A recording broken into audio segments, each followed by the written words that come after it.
أعوذ بالله من الشيطان الرجيم. بسم الله الرحمن الرحيم.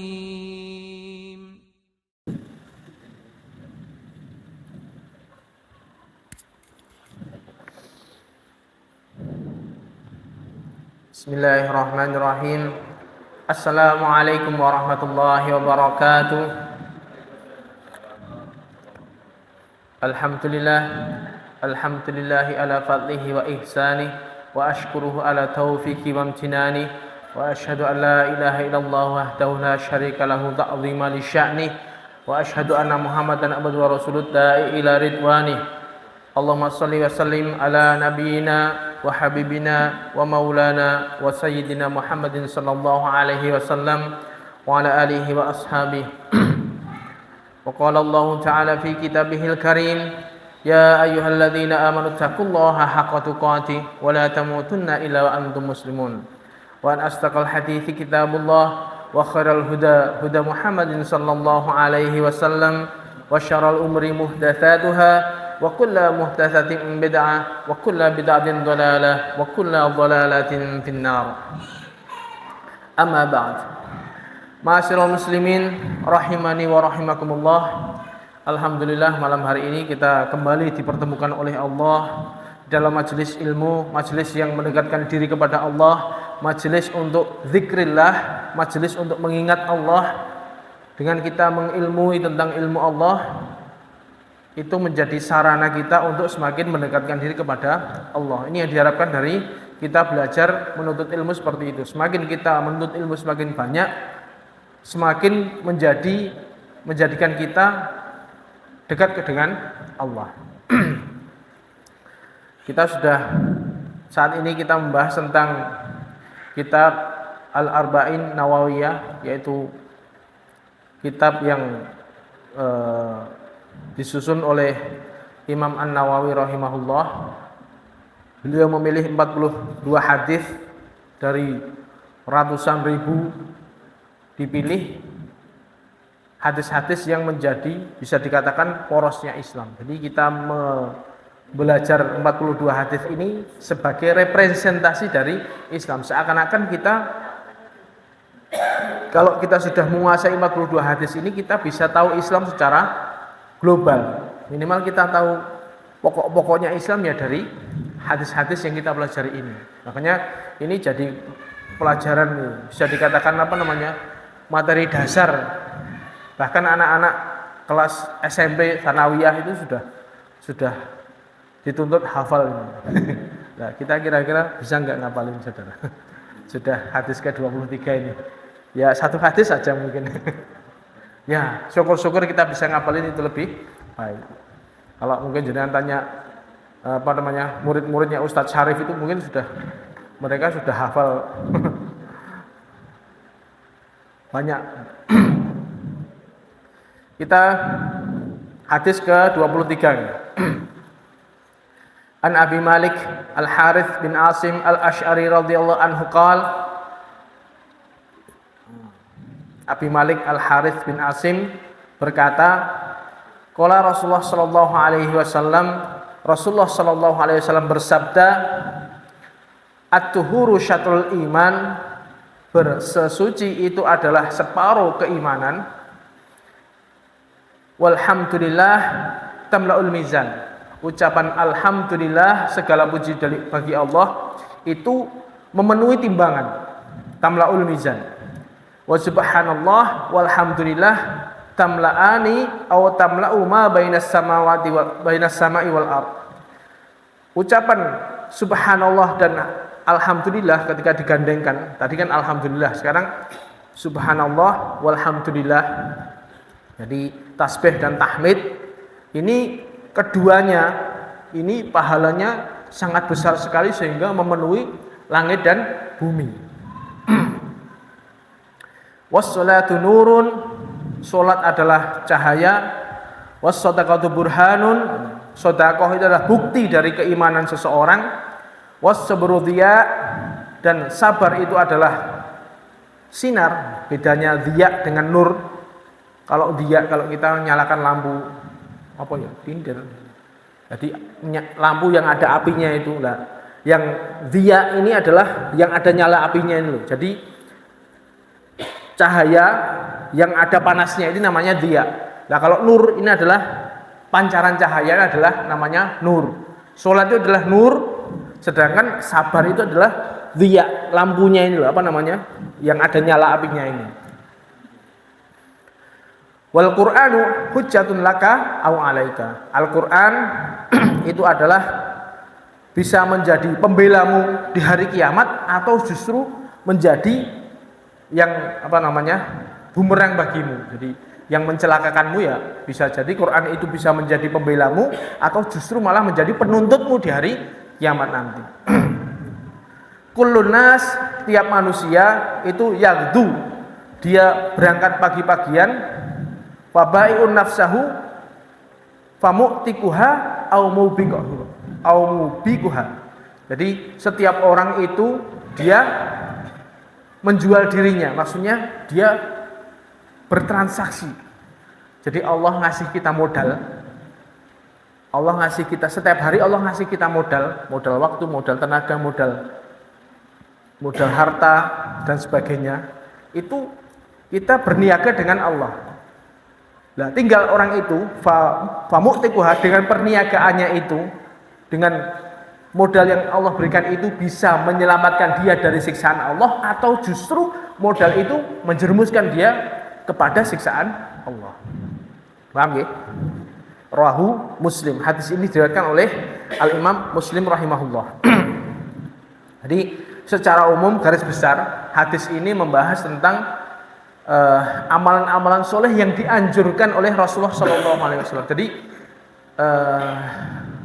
sudah menjadi yang harus kita pahami bersama bahwasanya besok pada hari kiamat kita akan mempertanggungjawabkan amal kita masing-masing. Itu hari yang sangat panjang dan di situ ada yang namanya Yaumul Mizan, hari timbangan. Nah, Rasulullah SAW itu memberikan tips bagi kita bagaimana, intinya cuma satu. Apa namanya? Kita tugasnya cuma satu ketika menghadapi mizan ini, cuma bagaimana caranya kita memperbanyak timbangan baik dan menyedikitkan timbangan buruk sehingga timbangan baik kita lebih berat daripada timbangan buruk. Itu aja sebenarnya. Sesimpel itu, tapi prakteknya nggak simpel. Gitu. Jadi kita tuh sebenarnya tugas kita cuma satu kok. Bagaimana caranya kita memperbanyak timbangan baik ini dan menyedikitkan timbangan buruk sehingga ketika ditimbang amal baik kita lebih banyak daripada yang buruk. Jadi itu yang harus kita pahami bahwa kita akan menghadapi itu. Nah, di sini Rasulullah SAW memberikan beberapa amalan-amalan soleh yang bisa kalau kita kerjakan ini itu bisa menguntungkan kita, yaitu kita bisa memperbanyak timbangan amal kita kelak. Yaitu yang disebutkan tadi, zikir subhanallah atau suci, bersesuci, kemudian zikir alhamdulillah, zikir subhanallah alhamdulillah, kemudian sholat, sedekah, sabar, membaca Al-Quran, mengamalkan Al-Quran, dan bagaimana dia memanfaatkan waktu sebaik-baiknya agar dia bisa memerdekakan dirinya dari siksaan Allah. Jadi hadis ini memotivasi kita untuk bagaimana caranya kita memanfaatkan waktu yang sangat sedikit ini. Kalau kita lihat secara persentase secara global maksudnya. Mulai dari kita hidup di dunia, perjalanan kita sampai besok di akhirat, hidup di dunia ini cuma sebentar kok. Kita hidup antara berapa?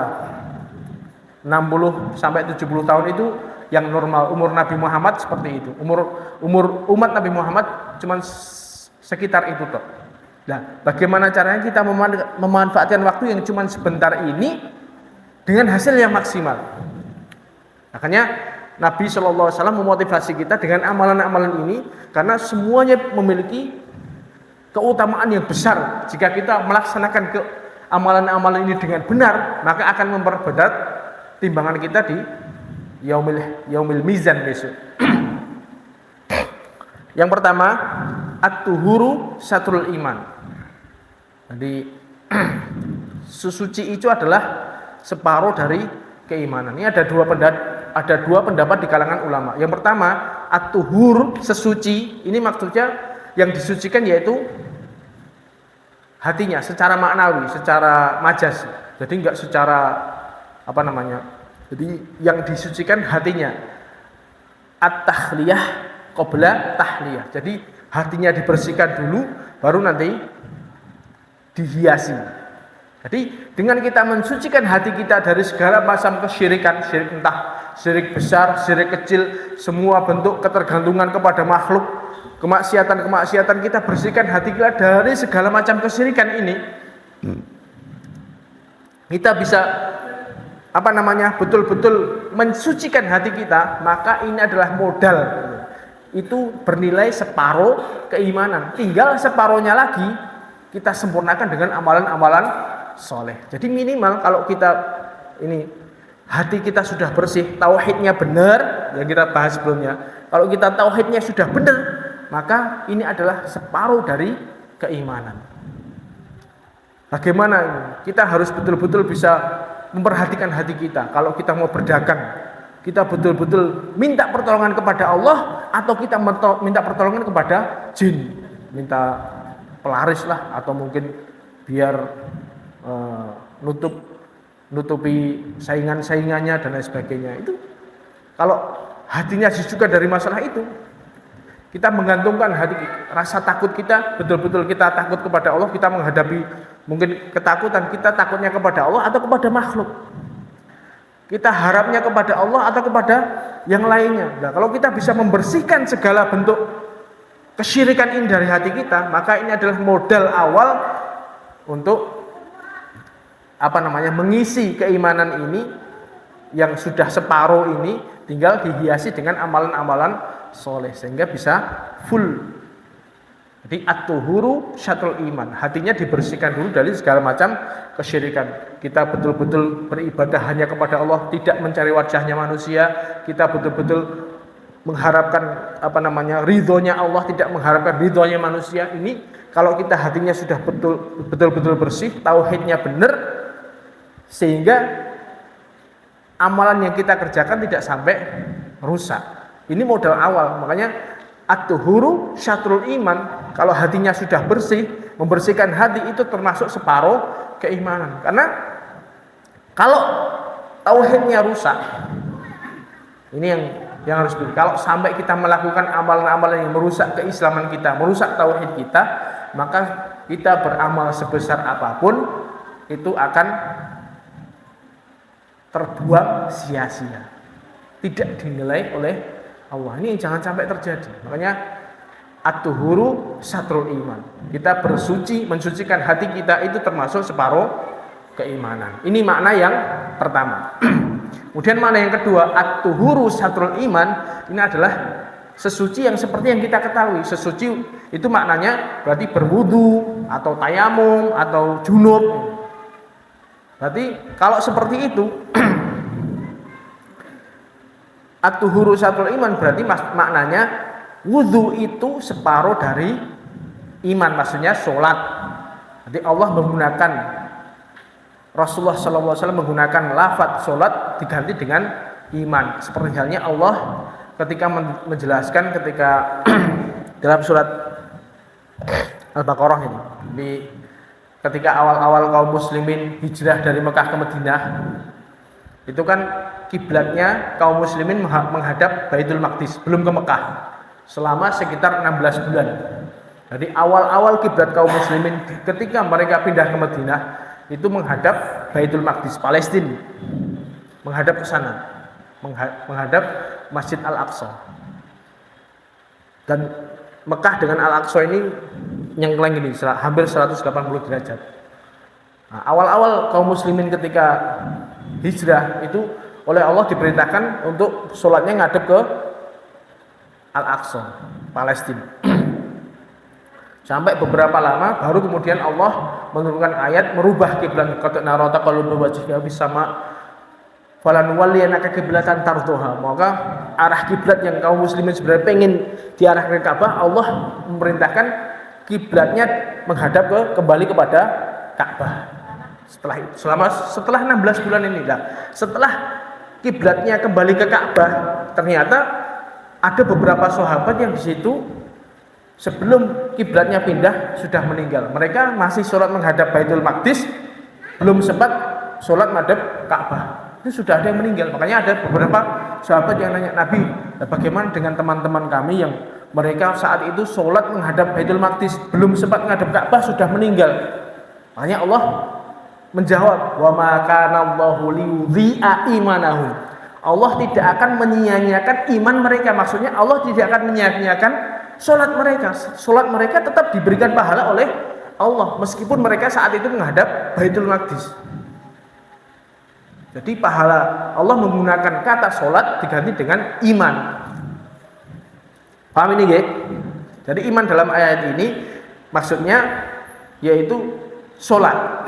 Sehingga berdasarkan pendapat ini, sabda Nabi at-tuhuru syatrul iman, maksudnya bersuci, berwudu itu adalah separuh sholat. Karena sholat itu tidak akan mungkin bisa dilaksanakan tanpa wudu. Jadi nilai wudu itu adalah, kalau kita bisa berwudu itu minimal kita punya modal separuh dulu. Tinggal nanti sholatnya bagaimana. Dan kalau wudunya gak benar tidak sah. Sehingga kalau seperti itu ketika Nabi memerintahkan at-tuhuru syatrul iman, kita harus tahu bahwasanya wudu adalah ibadah. Nah kalau kita ibadah, kita harus betul-betul mencontohkan, menyesuaikan wudu kita dengan contoh yang sudah diberikan dari Rasulullah SAW. Makanya Nabi bersabda, man tawaddu'a nahwal wudu'i hadza tsumma shalla rak'ataini la yuhadditsu fihi ma nafsahu ghufira lahu ma taqaddama min dzambi. Jadi barang siapa yang wudu dengan wuduku ini, jadi Nabi mencontohkan beberapa versi wudu. Ada yang sekali-sekali, ada yang dua kali, ada yang tiga kali. Mungkin kemarin dijelaskan oleh Ustadz Hadid secara rinci gitu. Dicontohkan, dipraktekkan. Ini kita tinggal bagaimana sifat sholat dan sebelumnya mungkin bagaimana sifat wudunya dijelaskan secara rinci. Kita berusaha mencontoh itu. Barang siapa yang mencontoh wudunya Nabi, menyesuaikan wudunya dengan sunnah-sunnah yang sudah diajarkan oleh Rasulullah SAW, maka kemudian dia sholat 2 rakaat, kemudian dia tidak tidak memberikan masalah dunia di dalam sholatnya. Nah ini sirata angel. Ketika sholat kita betul-betul fokus, khusyuk, maka ghufirallahu ma taqaddama min dzambi. Jadi dosa-dosanya yang sudah lampau diampuni oleh Allah. Berarti wudu ini bernilai separuh dari nilai sholat itu sendiri. Makanya at-tuhuru syatrul iman. Jadi hadis ini menjelaskan bahwasanya kita supaya mencontoh, karena wudu ini termasuk ibadah, kita berusaha mencontoh wudu yang diajarkan oleh Rasulullah SAW dengan berbagai macam versinya. Kita berusaha mengkajinya. Alhamdulillah kita di sini ada kajian khusus gitu. Ya mungkin secara rutin sebulan sekali atau nopo gitu. Nah, kemarin sudah berlalu penjelasan bab wudu, yang kemarin mungkin tentang apa itu. Ya nanti dilanjutkan sampai berusaha kita mendalami dengan sungguh-sungguh. Ini yang pertama, at-tuhuru syatrul iman. Kemudian sabda Nabi berikutnya, bahwasanya Nabi bersabda, walhamdulillah tamlaul mizan. Lafaz alhamdulillah ini nilainya akan memperoleh nilai yang pahala yang sangat besar jika betul-betul kita memahami maknanya dengan benar. Kalau kita zikir dengan alhamdulillah, kemudian dalam hati kita betul-betul memahami maknanya dengan benar, maka dia akan memperoleh pahala yang sangat besar, sehingga timbangannya itu akan sangat berat. Akan bobot daripada lafaz alhamdulillah itu sendiri akan menjadi sangat berat. Syaratnya itu tadi, memahami apa yang kita zikirkan. Alhamdulillah, simpel loh. Nah, di sini kita memuji alhamdulillah, segala puji bagi Allah. Ini kita memuji Allah dari dua sisi. Yang pertama, kita memuji Allah, alhamdulillah, segala puji bagi Allah. Kita memuji Allah dari seluruh kesempurnaan, kemuliaan, sifat-sifatnya Allah yang maha sempurna. Semua sifat-sifat Allah yang maha sempurna ini kita puji. Bahkan Allah sendiri memuji dirinya sendiri ketika melakukan sesuatu. Contoh misalnya ketika Allah menciptakan alam semesta ini. Dan ini tidak akan mungkin Allah menciptakan. Tidak ada yang mungkin yang bisa menandingi makhluk-makhluknya, menandingi Allah, nggak mungkin bisa ketika Allah menciptakan alam semesta. Makanya dalam surat Al-An'am, alhamdulillahilladzi khalaqas samawati wal arda wa ja'ala dzulumati wan nur. Segala puji bagi Allah yang telah menciptakan langit dan bumi dan wa ja'ala dzulumati wan nur, dan menciptakan siang, kegelapan dan juga cahaya, maksudnya terang, gelap dan terang, pergantian siang dan malam yang sangat teratur. Ini semuanya ciptaan Allah. Allah memuji dirinya sendiri ketika seperti itu. Jadi ini adalah pujian yang sangat sempurna. Ketika Allah memuji dirinya sendiri di dalam Al-Quran, alhamdulillah, segala puji bagi Allah. Ini sangat pantas, sangat patut bagi kita untuk memuji Allah dalam keadaan seperti itu. Kita ingat-ingat bagaimana Allah, kebesaran Allah menciptakan alam semesta ini. Langit yang sekian besarnya, bumi yang sedemikian itu luasnya. Kemudian keteraturan, pengaturannya, pergantian siang dan malam, semuanya teratur dengan sangat rapi, sangat indah. Ini sudah pantas, sudah sepatutnya seorang hamba mensyukuri hal-hal seperti ini. Kita sering memikirkan kebesaran Allah sehingga kita bisa memuji Allah, alhamdulillah. Kita tuh oleh Allah, sebenarnya tugas kita cuma satu tok. Gini betul. Wa ma khalaqatul jinna wal insa illa liya'budun. Allah tidak menciptakan jin dan manusia, tugasnya cuma satu tok, untuk beribadah kepada Allah. Lah kita untuk menjalankan tugas ini, Allah memfasilitasi kita. Bikin langit alam semesta ini, langit bumi diciptakan oleh Allah agar manusia bisa beribadah dengan enak. Loh, kita fasilitasnya ada, tinggal kurang apa. Makanya dalam surat Al-Ghasyiyah ini kita disuruh mikir. Makanya afala yanzuruna ilal ibli kaifa khuliqat. Ini ketika Allah mengajak bicara orang-orang Arab untuk mensyukuri nikmat. Coba kalian pikir bagaimana unta-unta ini diciptakan, unta yang hewan yang sangat unik, yang didesain khusus untuk medan yang sangat berat, padang pasir. Dagingnya bisa dimanfaatkan, susunya bisa dimanfaatkan, dan dia sangat kuat, tapi dia sangat tunduk meskipun yang nuntun ini orangnya lemah. Makanya diajak afala yang dulu ibli kaifa khuliqat. Mikir gak kamu, coba dipikir bagaimana Allah menciptakan unta ini. Desain yang sangat sempurna untuk orang-orang yang berada di Jazirah Arab sana. Wa ilal afala yang dulu ilal ibli kaifa khuliqat wa las samaa'i kaifa rufi'at. Ketika naik unta, diajak lihat, oh langit, masya Allah. Ketika melihat langit, lihat bagaimana langit itu terbentang dengan luas, tidak ada retakan sedikit pun tanpa tiang. Wa ilal jibali kaifa nusibat, bagaimana gunung-gunung ketika melewati gunung itu, gunung berdiri dengan kokoh, nancep sampai ke dalam bumi, sehingga bumi ini bisa tenang dengan adanya pasak. Wa ilal ardi kaifa sutiat, dan bagaimana bumi itu dibentangkan, sehingga diajak kita ketika kita berjalan berkeliling bumi ini, kita diajak bagaimana melihat bagaimana kebesaran Allah. Ini yang luar biasa. Yang kita diajak untuk memikirkan wa yatafakkaruna fi khalqis samawati wal ardh. Kita berpikir bagaimana Allah menciptakan langit dan bumi, sehingga kita bisa mensyukuri Allah dari sisi ini. Alhamdulillah, segala puji bagi Allah. Kemudian Allah juga memuji dirinya ketika Allah menciptakan Al-Quran sebagai petunjuk bagi orang-orang. Alhamdulillahilladzi anzala ala abdihil kitaba wa lam yaj'al lahu iwaja.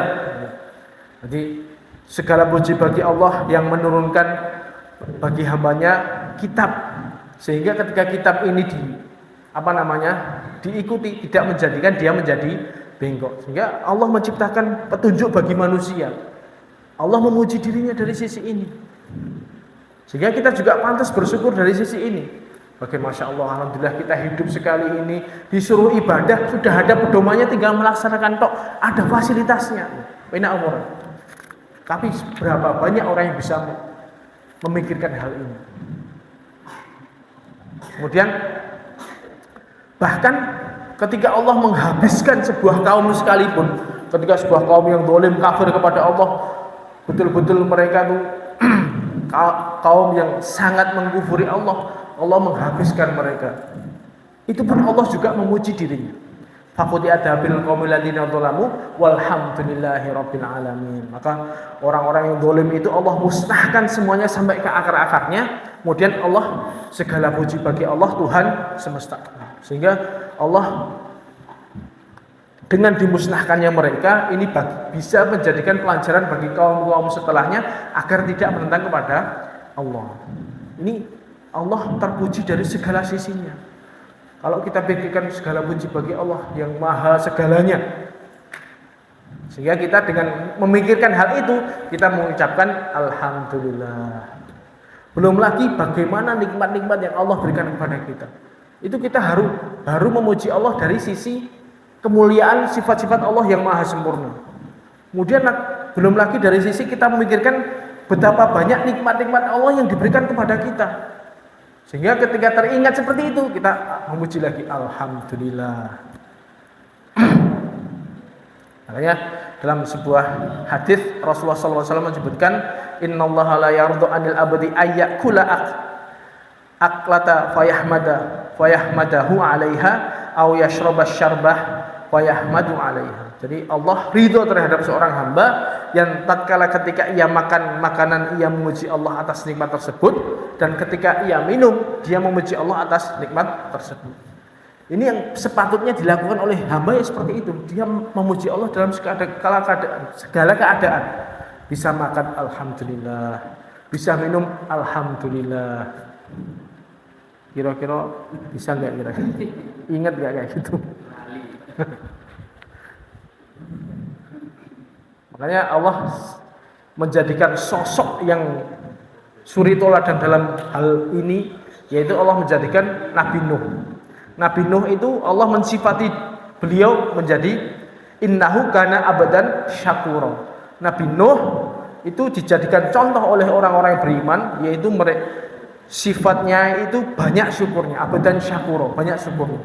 Jadi para ahli tafsir menyebutkan bahwasanya Nabi Nuh itu selalu memuji Allah dalam segala keadaan. Beliau saking seringnya memuji Allah sehingga sedikit-sedikit Alhamdulillah, Alhamdulillah. Kalau kita dapat nikmat, Alhamdulillahilladzi binikmatihi tatimmus shalihat. Kalau kita dapat musibah, Alhamdulillah ala kulli hal. Segala puji bagi Allah atas semua keadaan. Jadi kita memuji Allah dalam setiap keadaan. Entah itu keadaan itu baik ataupun buruk. Kalau baik itu kita bisa merasakan kenikmatan dari itu. Kalau buruk itu pasti ada hikmah di balik itu. Masya Allah. Makanya betapa sering kita itu melupakan hal ini. Bahkan kalau kita ingat-ingat ya, kita kalau misalnya termasuk bangun tidur, bagaimana doanya? Alhamdulillahilladzi ahyana ba'dama amatana wa ilaihil nusyur. Alhamdulillah, segala puji bagi Allah yang kita tidur ini kan keadaan sebenarnya dikatakan hidup ya enggak tahu, mati sementara. Allah menghidupkan kita setelah kita tidur. Dan demikian pula itulah yang kita dibangkitkan nanti. Makanya kita memuji Allah dari sisi itu. Atau doa yang lain, Alhamdulillahilladzi afani fi jasadi wa radda alayya ruhi wa adina li bi dzikri. Segala puji bagi Allah yang memberikan kesehatan pada jasadku dan telah mengembalikan ruhku serta mengizinkanku untuk berzikir kepadanya. Doa-doa seperti ini banyak contohnya. Mungkin ada juga doa setelah makan, alhamdulillahilladzi at'amani hadza wa razaqanihi min ghairi haulin minni wala quwwah. Segala puji bagi Allah yang telah memberikan memberikan makanan kepadaku ini dan memberikan rezeki kepadaku tanpa daya dan kekuatan dari Masya Allah. Ini termasuk bentuk tauhid. Kita makan ini semuanya dari Allah. Nah, kalau kita bisa mengembalikan semua keadaan ini kepada Allah, maka ini adalah sebuah kenikmatan yang luar biasa. Makanya kalau coba kita ingat-ingat betapa banyak sering kenikmatan-kenikmatan yang kita bahkan lupa untuk mensyukurinya. Makanya bagaimana doa ketika kita keluar kamar mandi. Kita masuk ke kamar mandi kan doa. A'udzubillahi Allahumma inni a'udzubika minal khubuthi wal khaba'is. Ya Allah, saya berlindung bagimu dari godaan setan laki-laki, jin laki-laki dan jin perempuan. Itu berarti namanya kamar mandi itu tempatnya berkumpulnya jin dan setan. Jadi enggak perlu kita berlama-lama di kamar mandi. Ketika kita keluar coba, doanya gimana?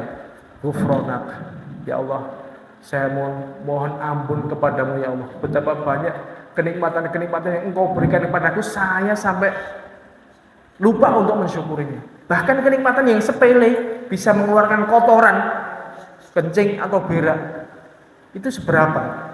Kita bisa mengeluarkan kekotoran dari badan kita adalah nikmat. Tapi kita sering melupakan itu. Sehingga ketika kita keluar, ya Allah, ampunilah saya ya Allah. Saya banyak sekali melupakan kenikmatan-kenikmatan yang Engkau berikan padaku. Karena termasuk mengeluarkan kotoran ini adalah nikmat yang ketika ini terganggu, maka suatu hal yang penderitaan tersendiri. Nah, kita berapa sering kita mengeluarkan kotoran yang kita nikmat-nikmat yang kecil-kecil yang kita anggap kecil ini tidak kita syukuri. Makanya kita minta ampun pada Allah. Ghufranak ya Allah, saya mohon ampun kepadamu atas nikmat-nikmat yang lupa untuk kami syukuri. Dan juga ketika selesai sholat misalnya, kita disyariatkan untuk membaca zikir. Kita membaca alhamdulillah sebanyak berapa? 33 kali. Alhamdulillah, alhamdulillah. Di mana nih? Diresapi maknanya. Timbangan pahala ini, ucapan alhamdulillah bisa menjadi berat di timbangan Allah kapan? Ketika kita bisa menghayati makna ini. Kita menghayati maknanya secara mendalam sehingga itu bernilai berat. Nah, kalau kita bikin mulut kita terus ngopo pikirannya malah nang didi, motone nang didi, ya itu bagaimana seperti itu bisa bernilai pahala. Coba dinikmati dengan santai. Alhamdulillah, alhamdulillah, alhamdulillah, alhamdulillah. Sambil difikirkan mungkin kenikmatan Allah atau kita ingat pada Allah atas kemuliaan sifat-sifatnya. Dan kita tahu secara pasti bahwasanya nikmat Allah itu banyak. Wa in ta'udu nikmatallahi la tuhsuha. Kita enggak akan mampu menghitung nikmat Allah. Seandainya kita nyewa orang untuk ngitung pun juga enggak akan mungkin bisa. Makanya innal insana ladzalumun kafar. Kebanyakan manusia itu adalah sangat zalim dan juga mengingkari nikmat Allah. Ini yang kebanyakan seperti itu. Nah, kita berusaha untuk mensyukuri nikmat entah itu yang kita sadari atau tidak. Sering-seringlah kita mengucapkan alhamdulillah kepada Allah. Karena dengan ucapan yang ini itu menjadi pemberat timbangan kita. Dan kita harus tahu betul-betul bahwasanya yang namanya timbangan Allah itu modelnya ada dua sifat, yaitu adil dan juga detail. Jadi timbangan Allah itu detail. Meskipun itu kebaikan sebesar biji dzarrah, sekecil dzarrah, itu tetap akan dihadirkan kepada kita kebaikan tersebut. Jadi bahwasanya timbangan ini akan bisa menjadi berat jika kita bisa betul-betul menghayati maknanya. Dan meskipun kita ini sudah kita siarkan kita sudah jelaskan berulang-ulang. Meskipun settingannya itu nggak imbang, timbangan Allah ini settingannya dari awal sudah nggak imbang. Kalau kita niat baik dicatat kebaikan 1, melakukan kebaikan dicatat kebaikan 10, niat jelek tidak dicatat kejelekan, melakukan kejelekan 1 ditulis 1. Itu baru amalan yang standar. Belum lagi kalau amalan soleh yang lain ada yang dilipatkan 700 kali, ada yang dilipatkan ila masya Allah, ada yang tidak tanpa ada hitungannya. Berarti kan sebenarnya settingan timbangan itu sudah nggak imbang. Kita amal timbangan baik sedikit itu timbangannya berat, amal jelek timbangannya ringan. Lah kalau sampai besok pas ditimbang isih abot amal elek kan kebangetan jane. Gini betul. Tapi itu tetap dihadirkan oleh Allah. Kita akan tetap menghadapi itu. Jadi timbangan-timbangan bagaimana beratnya timbangan Alhamdulillah ketika kita betul-betul menghayati maknanya, kita menghayati kandungannya, maka itu akan menjadi bobotnya luar biasa. Walhamdulillah tamlaul mizan. Kemudian subhanallah juga. Wa subhanallah walhamdulillah tamla'ani au tamla'u ma bainas samawati wal ardh. Ucapan subhanallah dan alhamdulillah ketika ini digandengkan, maka keduanya ini pahalanya sangat besar sampai memenuhi langit dan bumi. Nah, kita harus tahu maknanya subhanallah, maha suci Allah.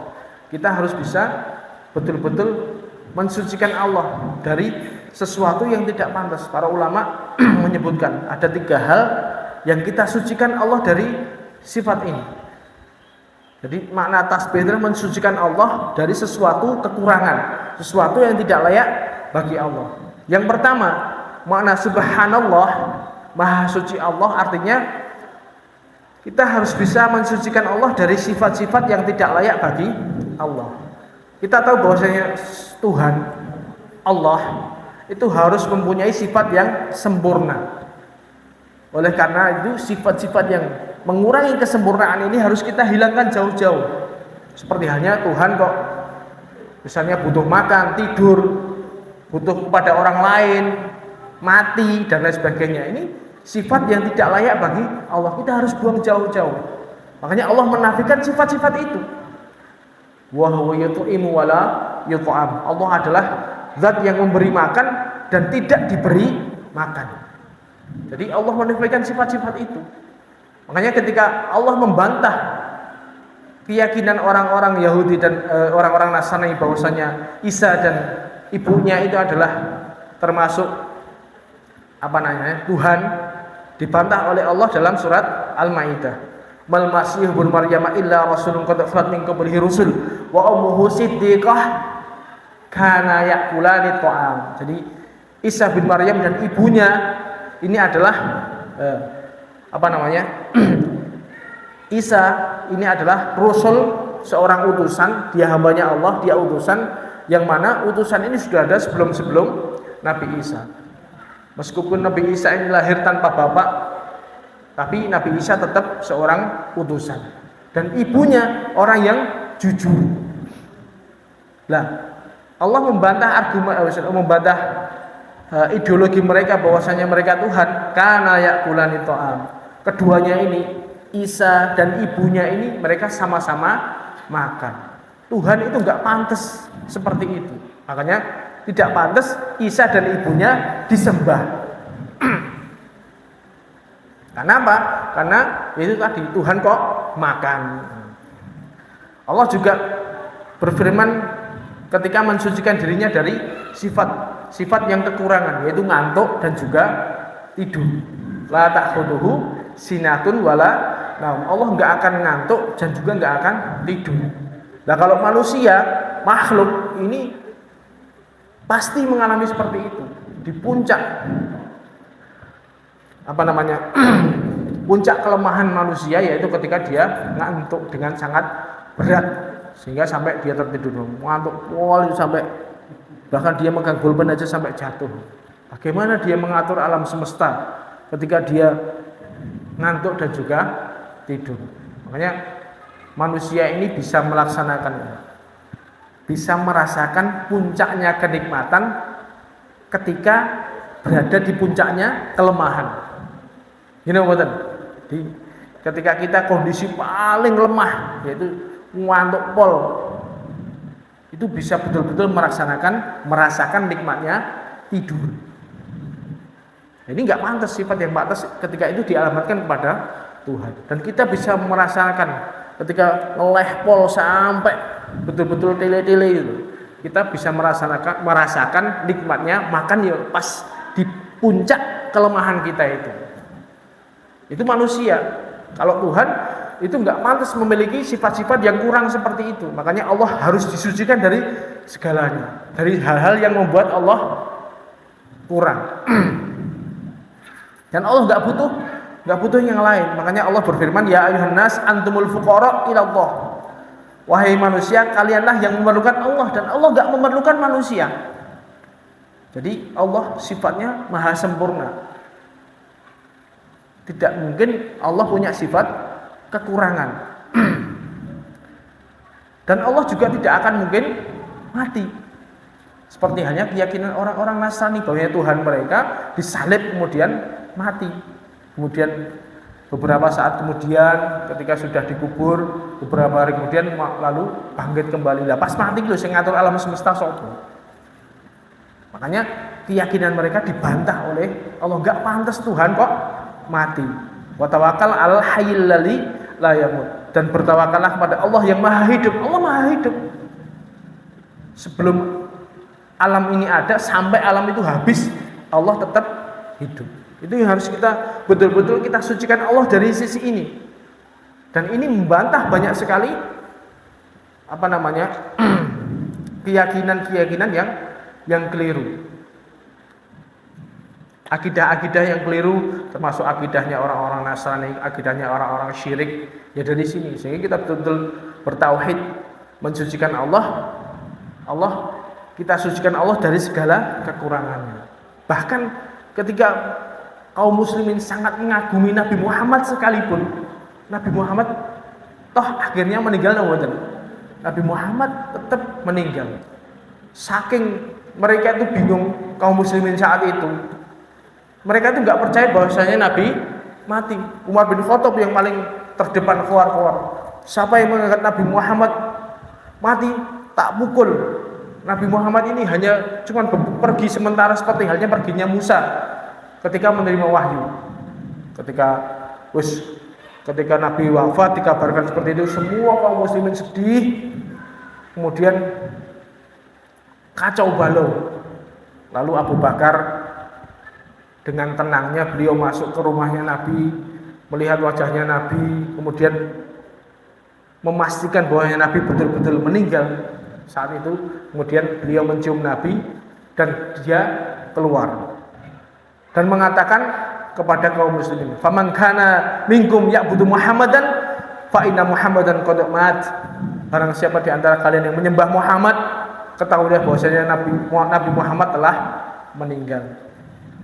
Wa man kana ya'budullah fa innallaha hayyun la yamut. Barang siapa yang menyembah Allah, maka Allah Maha hidup dan tidak akan mungkin mati. Ini sifat yang pantas bagi Allah. Makanya tidak pantas ketika kita mensifati Allah punya mati. Seperti halnya keyakinan orang-orang Nasrani.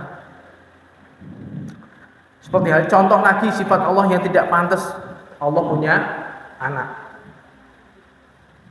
Makanya dalam surat Tauhid, surat Al-Ikhlas, betul-betul ikhlas kita mengesahkan Allah.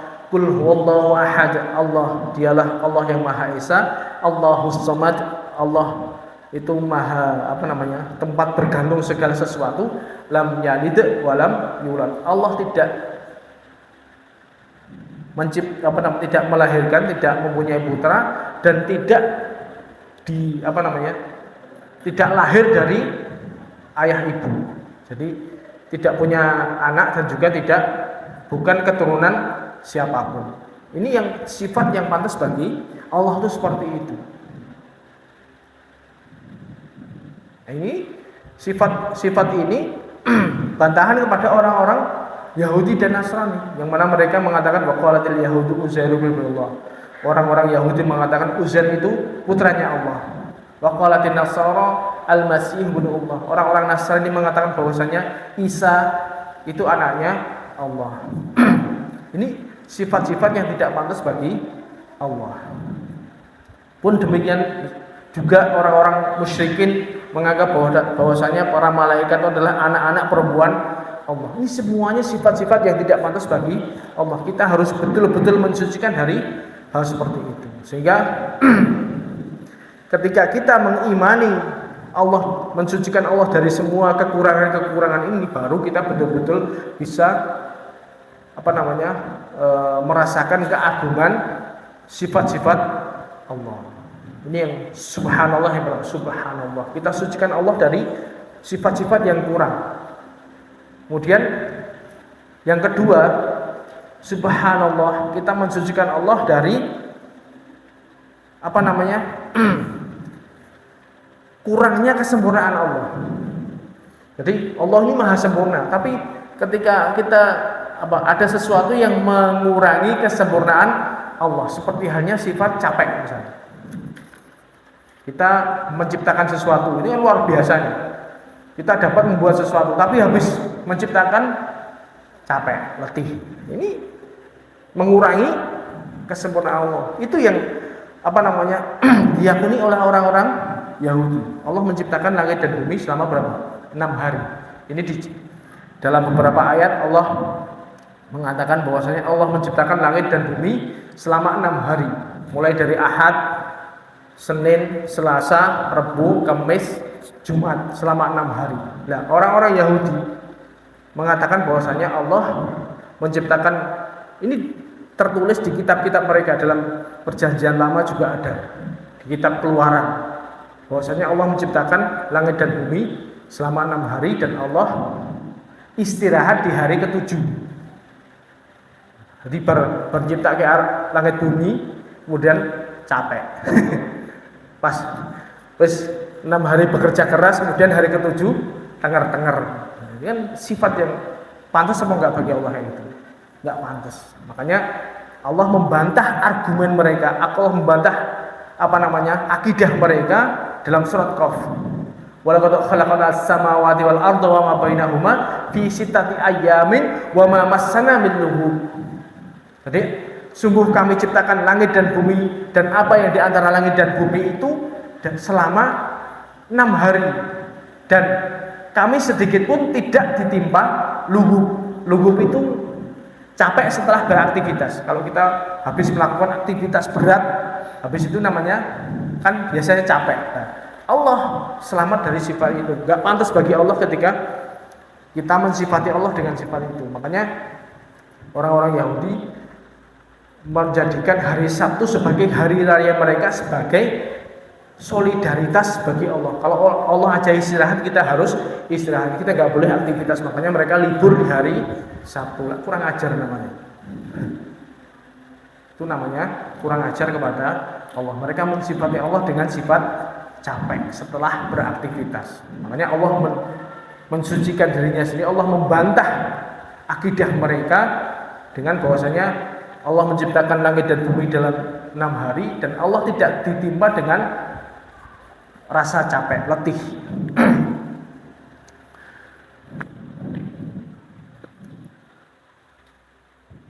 Adapun ini keyakinan yang benar terkait masalahnya. Allah, kenapa Allah menciptakan? Bukannya Allah itu bisa ya menciptakan langit dan bumi dalam waktu sekejap? Bisa. Allah menciptakan langit dan bumi dalam sekejap itu bisa. Idza arada syai'an ayaqula lahu kun fayakun. Ketika Allah pengen menciptakan sesuatu, Allah tinggal bilang kun, itu sudah jadi. Tapi Allah punya hikmah. Allah mungkin ya, sebagian ulama itu menyebutkan hikmah di antara Allah menciptakan langit dan bumi selama 6 hari ini agar para malaikat itu bisa betul-betul memperhatikan bagaimana menakjubkannya tahapan penciptaan langit dan bumi. Jadi langit dan bumi diciptakan secara bertahap, itu secara menakjubkan, sehingga para malaikat bisa menyaksikan bagaimana proses terciptanya langit dan bumi seperti itu. Jadi melalui proses. Kalau Allah pengen menciptakan manusia langsung jadi ya bisa, tapi Allah menciptakan manusia secara bertahap selama 9 bulan di perut seorang ibu. Ini termasuk salah satu hikmahnya ya, kita bisa tahu proses tahapan-tahapan bagaimana terciptanya manusia seperti itu. Ini yang keyakinan yang benar ya seperti itu. Nah kok saya ini mungkin ukuran keyakinan kita tuh harus berdasarkan Quran dan Sunnah. Jadi kalau Allah mengkabarkan seperti itu, kita harus yakin bahwasanya Allah menciptakan langit dan bumi ini Allah yang menciptakan selama 6 hari. Bukan langit dan bumi ini tercipta dengan sendirinya. Seperti halnya orang-orang sekolah, orang-orang yang mungkin ya saat ini sekolah mungkin ada namanya yang teori yang diciptakan oleh orang-orang ateis, mengatakan bahwasanya langit dan bumi alam semesta ini tercipta dengan proses Big Bang misalnya, dengan ledakan yang besar sehingga terciptalah alam semesta ini dengan sendirinya. Kita nggak boleh meyakini seperti itu. Kita harus betul-betul yakin bahwasanya langit dan bumi itu diciptakan oleh Allah, dan kita harus mensucikan Allah dengan sifat-sifat yang benar. Tidak boleh kita sifati Allah dengan seperti halnya orang-orang Yahudi ini, bahwasanya Allah menciptakan langit bumi selama 6 hari, kemudian hari yang ke-7 istirahat. Bukan seperti itu. Memang Allah hikmahnya seperti Allah menciptakan langit dan bumi selama 6 hari itu ada hikmahnya, dan hanya Allah yang tahu hikmah di balik penciptaan tersebut. Tapi kita harus betul-betul meyakini, mensucikan Allah dari sisi yang benar. Jadi subhanallah, subhanallah, maha suci Allah dari sifat-sifat yang mengurangi kesempurnaan Allah. Kemudian yang ketiga, subhanallah, kita harus betul-betul mensucikan Allah itu tidak sama dengan makhluknya. Allah tidak memiliki sifat yang sama dengan makhluknya. Allah bersabda dalam surat Asy-Syura, laisa kamitslihi syai' wa huwas samiul basir. Jadi Allah itu tidak sama, tidak ada yang serupa dengan Allah. Jadi apapun yang terbetik dalam diri kita ketika kita membayangkan Allah itu mesti kelirunya. Kalau kita bisa membayangkan bagaimana bentuk Allah, bagaimana rupa Allah, itu mesti kelirunya. Karena laisa kamitslihi syai'. Ketika Allah mensifati, Allah punya pendengaran, Allah punya penglihatan. Pendengaran dan penglihatan Allah itu beda dengan pendengaran dan penglihatan manusia. Dari segala sifat-sifat Allah ini maha sempurna. Laisa kamitslihi syai'. Jadi tidak boleh kita menyamakan Allah dengan makhluknya. Ini harus kita sucikan betul-betul. Jadi ketika Allah mensifati dirinya dengan sifat-sifat yang dimiliki oleh makhluk, kita tidak boleh membayangkan sama seperti makhluk. Ini paham ya? Jadi ketika Allah mensifati wa huwas samiul basir, Allah maha mendengar, Allah maha melihat, ya enggak sama dengan penglihatan kita, enggak sama dengan pendengaran kita. Kemudian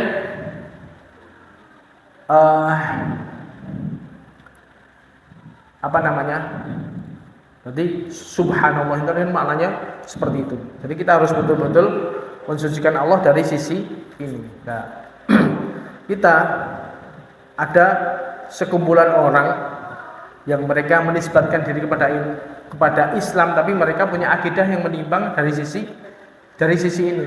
Dari mereka punya penyimpangan menyamakan Allah dengan makhluknya, tapi nisbahnya kepada Islam. Nah, kalau misalnya akidah-akidah selain Islam, misalnya orang-orang Yahudi dan Nasrani, mereka memang tersesat dari sisi ini. Mereka menyamakan Allah dengan Nabi Isa. Jadi sebagian mereka menganggap bahwasanya Allah itu menempati Nabi Isa, sehingga Allah punya sifat kemanusiaan.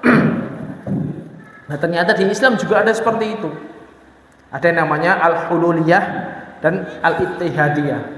Jadi orang-orang sufi ekstrim ini juga ada dari zaman ke zaman seperti ini, yang dipelopori oleh Al-Hallaj. Kemudian ada lagi yang namanya di Abu Yazid Al-Bustami. Mereka meyakini bahwasanya Allah itu menyatu dengan makhluknya. Bedanya kalau al-hululiyah ini Seperti halnya kopi, Allah menyatu dengan makhluknya seperti halnya kopi susu, jadi tidak bisa dipisahkan. Nah, kalau al-ittihadiyah ini seperti halnya gelas, air yang menempati gelas, sehingga antara sifat air dan sifat gelas itu beda. Tapi keduanya sama itu menyamakan Allah dengan makhluknya. Yang lebih parah lagi yaitu wahdatul wujud, manunggaling kawula Gusti. Jadi mereka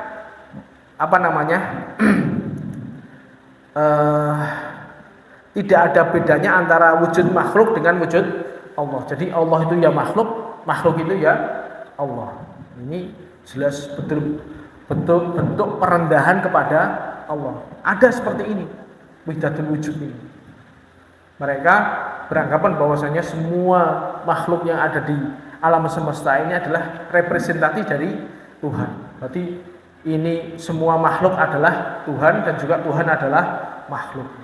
Ini luar biasa, kesesatan yang luar biasa. Sehingga kita tahu sempat ramai tahun 2004 atau 2005 di sebuah universitas Islam ternama itu sampai mereka melafadzkan anjing hu akbar. Kenapa?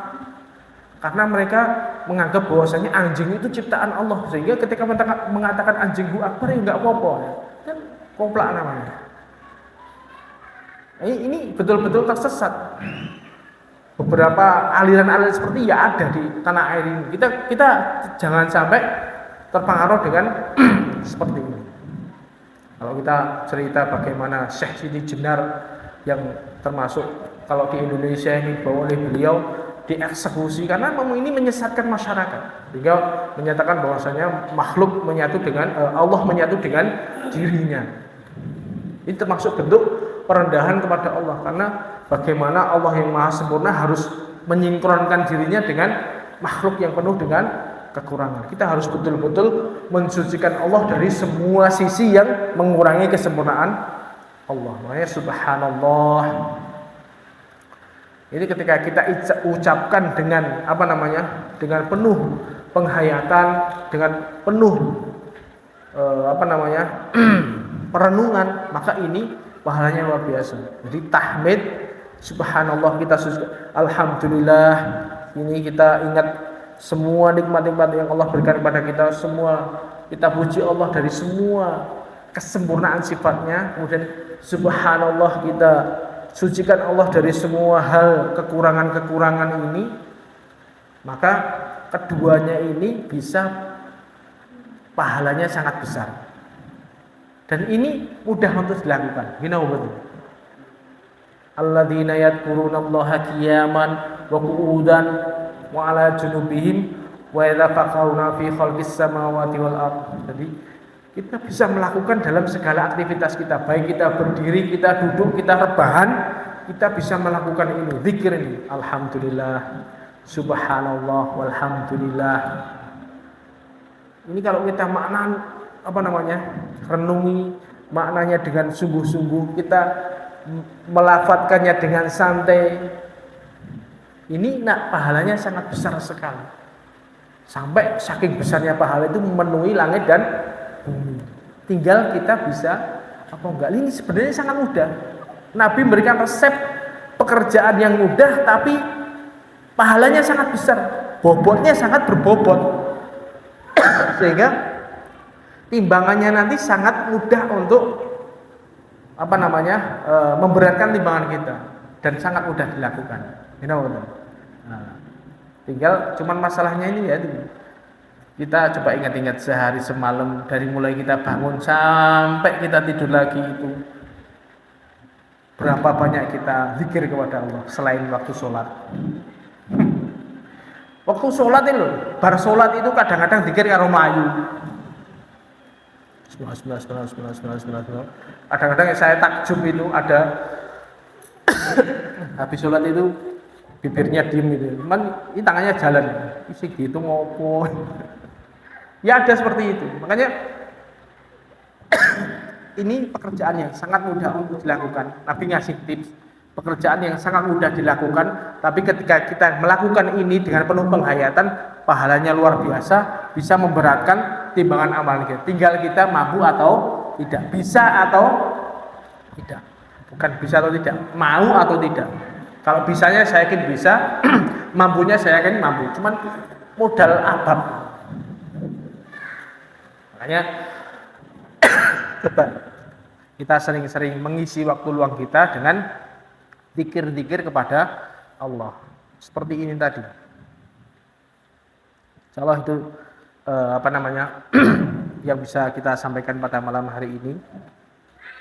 Kita baru bahas zikir ini. Adapun nanti sholat, sedekah, kemudian Quran nanti kita bahas pertemuan berikutnya insyaallah. Jadi sekali lagi kita ingatkan bahwasanya Nabi ngasih kita tuh tips yang sederhana bagaimana kita menghadapi mizan dengan umur kita yang terbatas, kita melakukan aktivitas yang sangat ringan, sangat mudah, tapi pahalanya sangat besar sekali, yaitu zikir kepada Allah. Cuman syaratnya dengan penghayatan penuh. Ini yang harus kita lakukan. Wabillahi taufik wal hidayah. Subhanakallahumma wa bihamdika asyhadu an la ilaha illa anta astaghfiruka wa atubu ilaik. Assalamualaikum warahmatullahi wabarakatuh.